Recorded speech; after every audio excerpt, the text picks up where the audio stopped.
তো ফ্রেন্ডস, আমি এখন আছি বাঁশবেড়িয়ায়। আর তোমরা জানো বাঁশবেড়িয়া মানেই কার্তিক পুজোর জন্য খুবই বিখ্যাত। আর এখানে আজকে আমি বাঁশবেড়িয়ায় কিছু কিছু ভালো যেগুলো পুজো মণ্ডপ আছে, তো সেগুলো তোমাদের ঘুরে দেখাবো, তো সঙ্গে থাকো। তো ফ্রেন্ডস, প্রথমেই এই পুজো মণ্ডপ পড়ল বাঁশবেড়িয়ার নবজাগরণ সংঘে।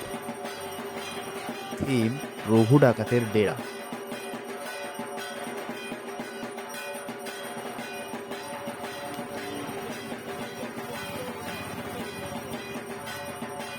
যাওয়া যাক রঘু ডাকাতের ডেরা।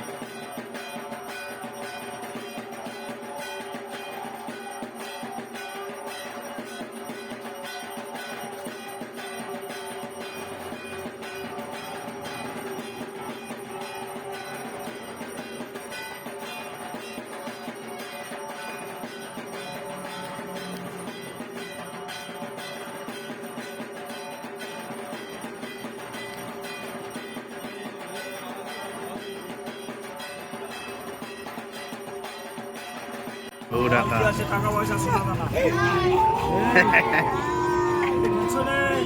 বাহ, ঠাকুরটা বেশ অন্যরকম, সুন্দর।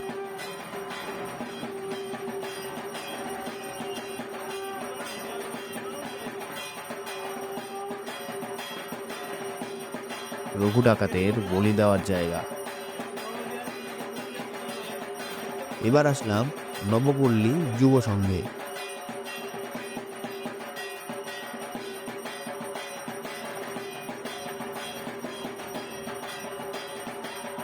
দেখতে রূপকথার রাজ্যের মতোই মনে হচ্ছে। পক্ষীরাজ ঘোড়া।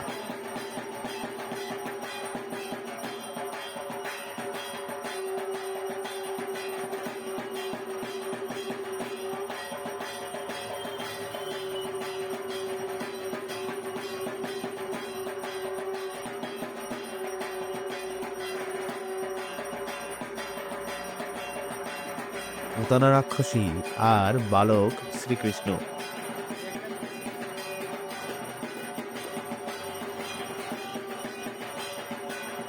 আর এই যে ঠাকুর।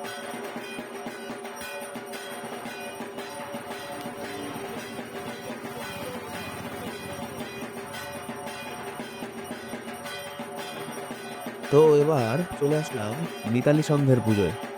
এবারের থিম কুরুক্ষেত্রের যুদ্ধ। গোটা প্যান্ডেলটা লাইটিং সহ বেশ সুন্দর লাগছে।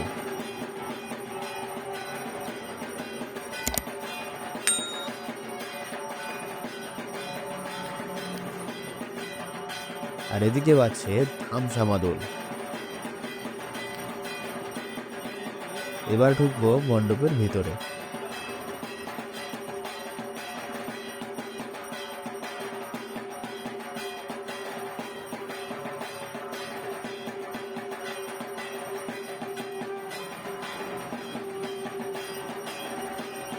ভগবান শ্রীকৃষ্ণ সুদর্শন চক্র হাতে, ঠিক যেমনটা আমরা মহাভারতের যুদ্ধে দেখেছিলাম। আর এটা কিন্তু ভালো লাগলো। মণ্ডপের ভিতরটা, এই পুরো চারিদিকে মহাভারতের বিভিন্ন কাহিনী তুলে ধরা হয়েছে। আর এই শিব ঠাকুর বেশ বড়, জানি না ছবিতে কতটা বোঝা যাচ্ছে। আসলাম বাঁশবেড়িয়ার নবভারতী সংঘের কুণ্ডুগলি নটরাজের পুজোয়। সঙ্গীত আর নৃত্যকলা, এটাই হলো এখানের থিম। মাঝের এই নৃত্যরত মানবাকৃতি যার পাটা দেখা যাচ্ছে, এটা কিন্তু বিশাল আয়তনের।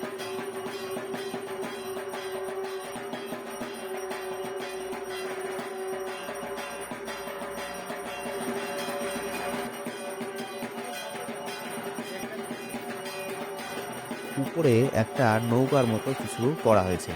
আর এখানে বিভিন্ন ধরনের বাদ্যযন্ত্র দেখানো হয়েছে।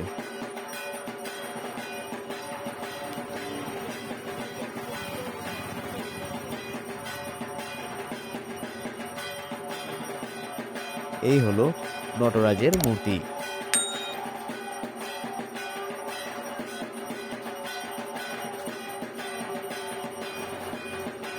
এখানে সংহারিণী মা দুর্গা এবং তিনি নৃত্যরত। এই হলো ঠাকুর।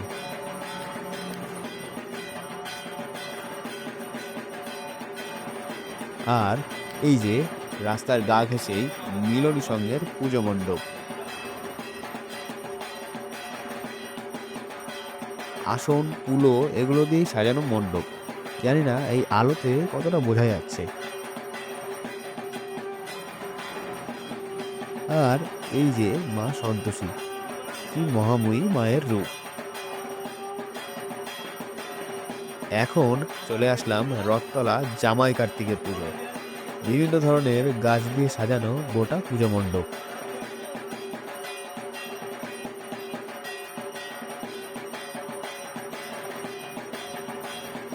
আর এই সেই বিখ্যাত জামাই কার্তিক।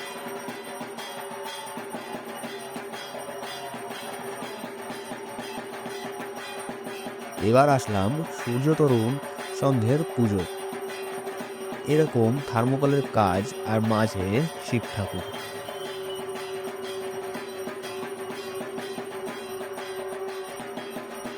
আর এই হলো ঠাকুর। ঠাকুরটা কি সুন্দর এবং যেন জীবন্ত মনে হচ্ছে।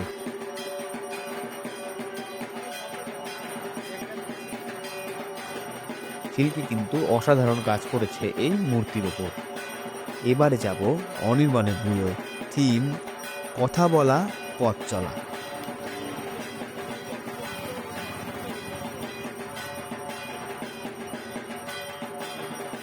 মণ্ডপের ভেতরে এই যে টেলিফোন, ওদিকে ল্যাপটপ নিয়ে বসে কাজ করছে একটি মেয়ে। আর এটা মনে হচ্ছে সেই রানার ছুটেছে ওই।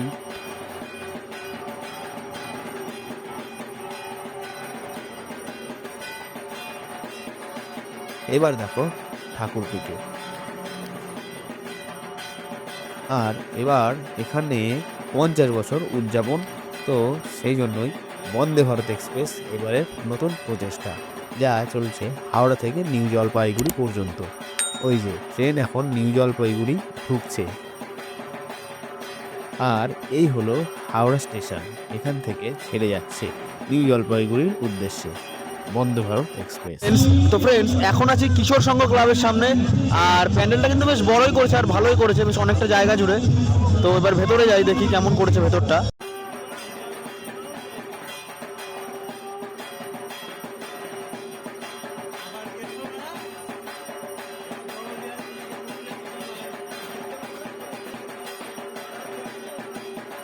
এরকম বাঁশের সরু সরু চটা দিয়ে মণ্ডপ সাজানো, ভিতরে এরকম থার্মোকলের কাজ।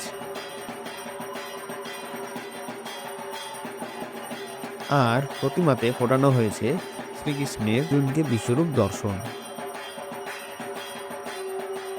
এবার দেখব অভিযাত্রী সংঘের পুজো মণ্ডপ।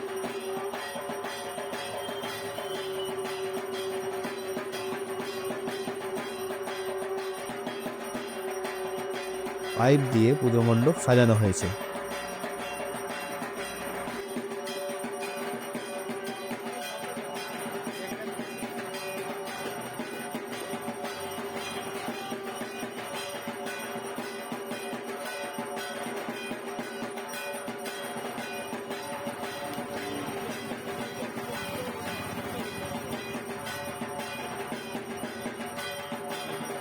সিলিং ফ্যান রয়েছে, তাও দেখছি।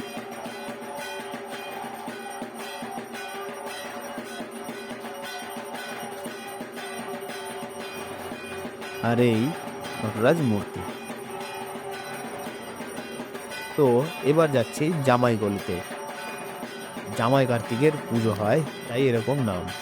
এখানে এবারের থিম বিরহ গাথা, নকশি কাঁথা।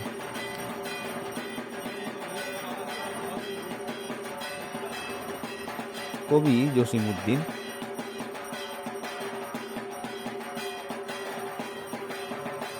তো আমাদের হারিয়ে যাওয়া যে শিল্প বা ঐতিহ্য কাঁথা, আমরা আগে দেখতাম আমাদের ঘরেও ব্যবহৃত হতো, তা আস্তে আস্তে হারিয়ে যাচ্ছে। তো সেই কাঁথা এবং কাঁথার কাজকেই তুলে ধরা হয়েছে পুজো মণ্ডপে।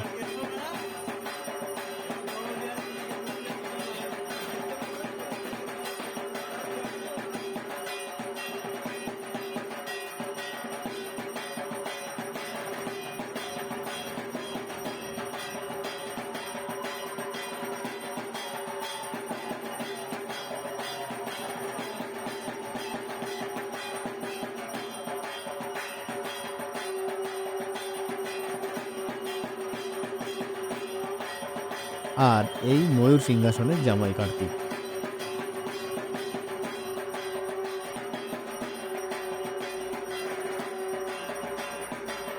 চলে আসলাম অগ্রগামী সংঘের পুজো মণ্ডপে।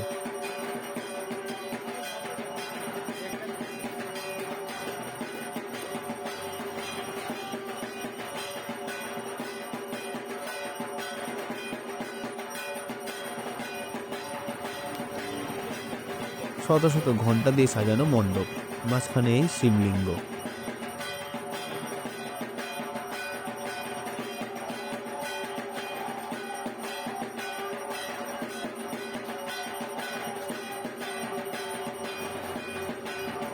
তো এবার চলে আসলাম আমাদের শেষ পুজো মণ্ডপে, রামকৃষ্ণ সংঘের।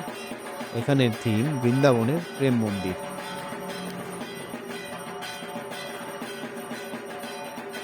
আর লাইটিংটাও কিন্তু সেই প্রেম মন্দিরের মতোই ক্রমাগত চেঞ্জ হচ্ছে, লাল নীল।